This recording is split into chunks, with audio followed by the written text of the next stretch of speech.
Hi and welcome to part 3 of my fursuit building time lapse. My first step here is to attach the balaclava to the inside of the head, as I didn't fully attach it to the face beforehand. Once attaching it around the eyes, I will cut the fabric on the eyes, which in this case is lycra or spandex, and pull it around the eyes and glue it on the outside of the face. This provides a cleaner finish from the inside. I'll do the same on the inside of the mouth too.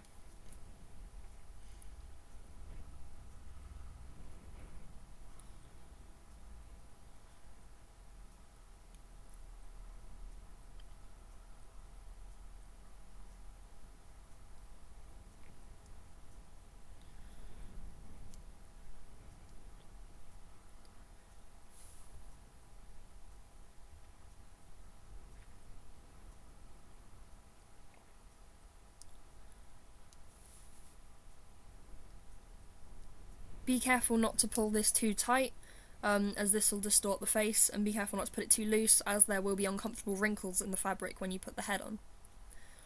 Finally, I glue around the opening of the head and secure the balaclava in place. I've placed the eyes in just to check their fit at this point.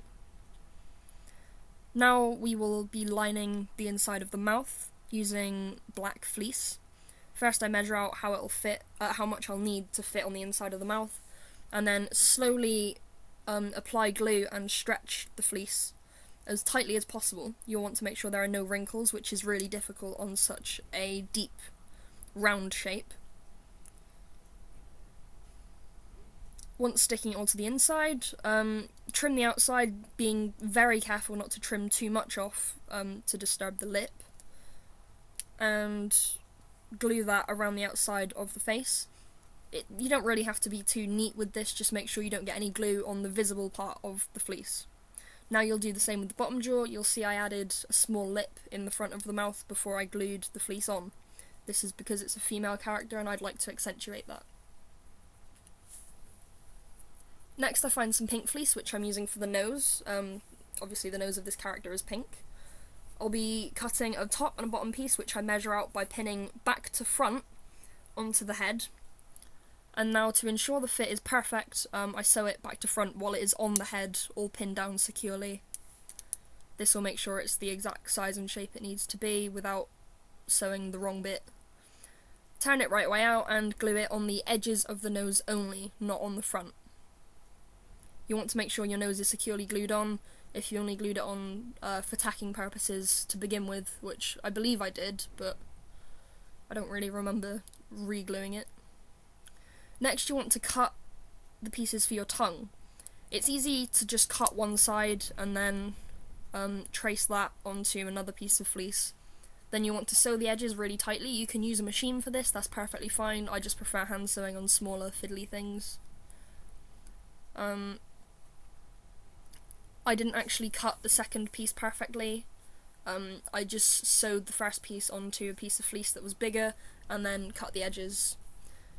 Then turn the tongue right side out, and you want to sew the back of the tongue and sew a little line down the middle of the tongue, which will give it, a nice three-dimensional shape.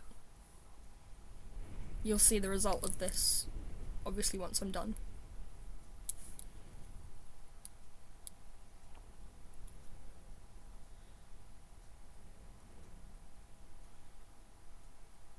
Next I glue the eyes into the head. This I want to do before I start taping the pattern, because I want to make sure that I tape it enough over the eyelids but not too much. You can always cut more off if it is too much though, it's not a problem. Because these are follow me eyes, I will be gluing the eyes in and then building up around them to make sure they fit smoothly into the head. Not sure if anybody else does this, it's just sort of something I've found helps. Just to give a nice transition without having to fight your way from the very start to make them fit perfectly. As you can see, I just cut small scraps of foam, cut them to the right size and shape and glue them in. Small pieces are fine for this because it's not necessarily visible. You just have to ensure that the surface is smooth, as around the eyes the fur will be very very short. The gluing doesn't have to be neat because it will be covered up by fur and or felt or fleece if you're going to use that colour for your eyelids. I next draw a centre line down the middle of the head and select a side that I'd like to tape. I only tape one side because then I can flip the pattern and it'll be symmetrical on both sides. This is especially helpful if you have a patterned face.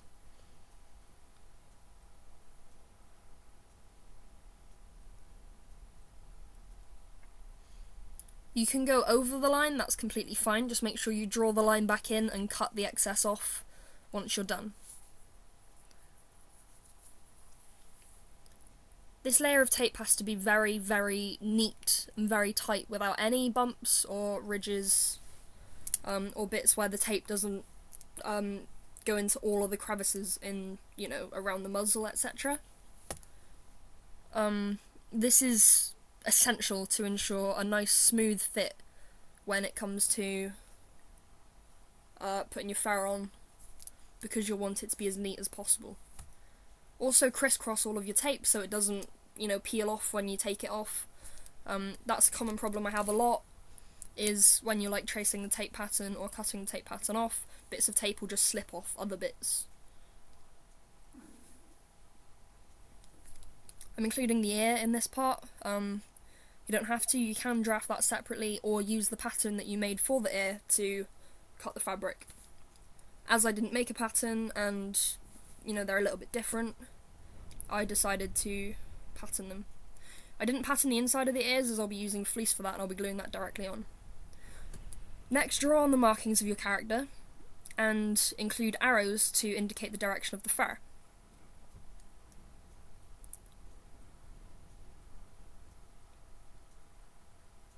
I now neaten up the edges and then cut out the tape. You can, or a lot of people, draft on where you're going to cut the different sections of tape.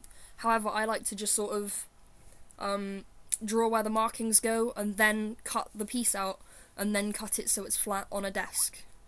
That way I don't have to cut more than I need to or not enough. And I just find it a lot easier to do it that way. As you can see, I figured, you know, sometimes it's obvious and you can just draw on a little line. Next, I actually draw around all of the pieces that I cut out, and I number each of the pieces so that once I've cut them out of fur, I can correspond them back to the head if need be, because sometimes you get a few sort of obscure shapes where you can't quite figure out where they need to go. So make sure you draw them onto the head and number both the tape pieces and the head. You can see me cutting all the right darts to make sure that all the pieces lay flat.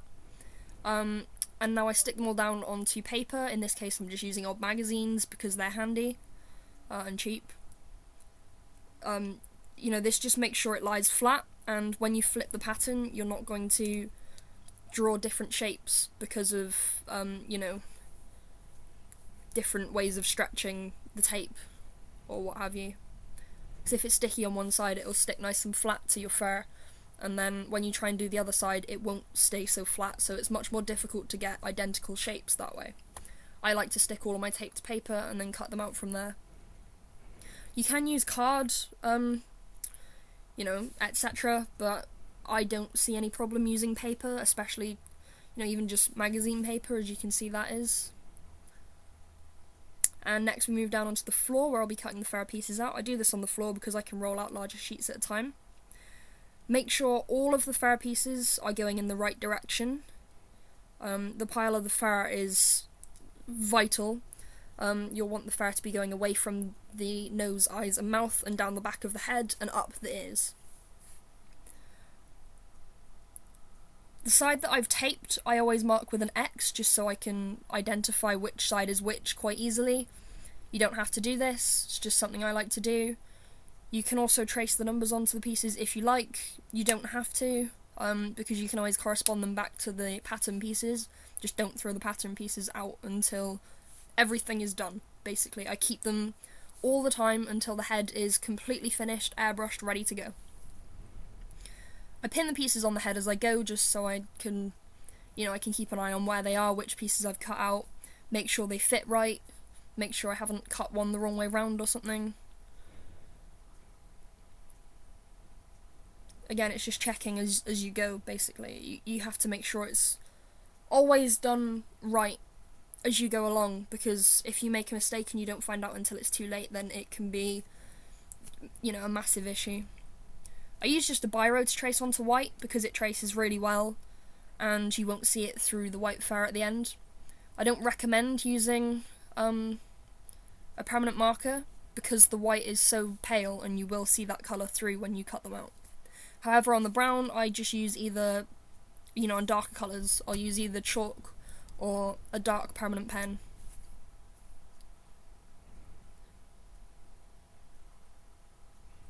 I cut all the pieces of fur out with the utility knife and a pair of scissors just to trim the edges without trimming any of the fur fibres. That is important. Always cut from the backing. Always don't press too hard because you could easily cut fur fibres that way, and the whole point in cutting through the backing is to not cut the fur fibres because they come up with really unsightly straight lines on the head and it looks horrible and you don't need that. Again, as you see, I pin the fur on as I go. Just helps you visualise which pieces you've done, make sure they fit in the right place. I also brush them with the slicker brush as I go. This helps just get rid of all the, you know, all the little loose pieces of fur that will come off.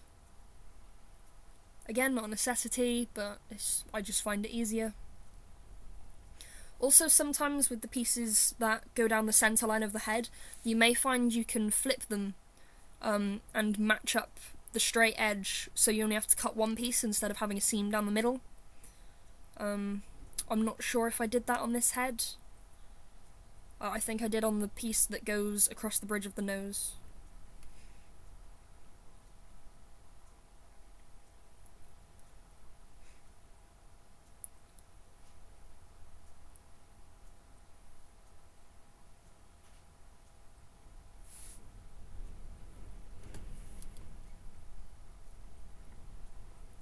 Cutting on the floor isn't good for your back, by the way. I've learnt that the hard way over the years.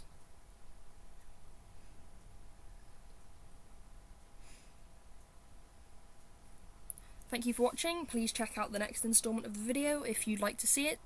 And yeah, just really thank you for watching this far. I really appreciate it.